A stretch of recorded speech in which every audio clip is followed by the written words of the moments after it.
Assalamualaikum warahmatullahi wabarakatuh. Pergi ke pasar membeli kelapa, tak lupa pula membeli tomat. Sudah lama kita tak berjumpa. Apa kabar sahabat Gensmart? Semoga dalam keadaan sehat walafiat dan selalu dalam lindungan Allah Subhanahu wa Ta'ala.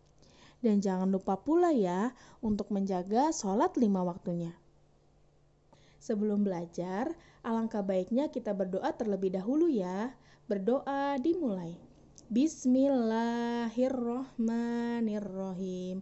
Robbi zidni ilma warzuqni fahma. Ya Allah, grant me knowledge and intelligence. Amin.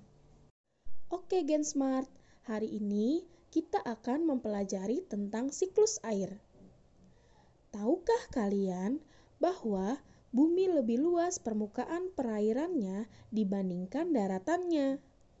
97% air yang ada di bumi merupakan air asin yang ada di lautan.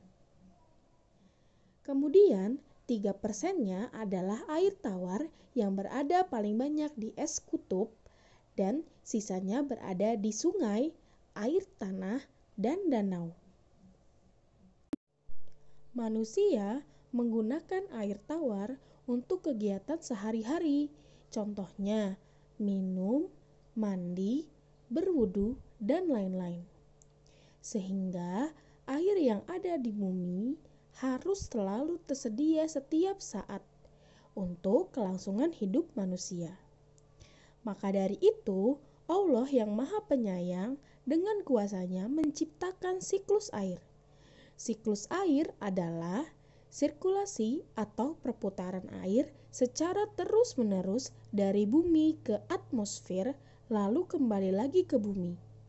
Dalam siklus air akan terjadi 3 peristiwa utama, yaitu 1. Penguapan, 2. Terbentuknya awan, 3. Hujan. Peristiwa pertama adalah penguapan. Perhatikan ilustrasi berikut ini. Air yang berada di laut, sungai, maupun danau akan mengalami penguapan karena adanya kalor dari sinar matahari. Peristiwa tersebut disebut dengan evaporasi. Kemudian, tumbuhan juga mengeluarkan uap air ke udara pada siang hari saat panas melalui pori-pori permukaan bawah daun, yaitu stomata. Peristiwa ini disebut transpirasi.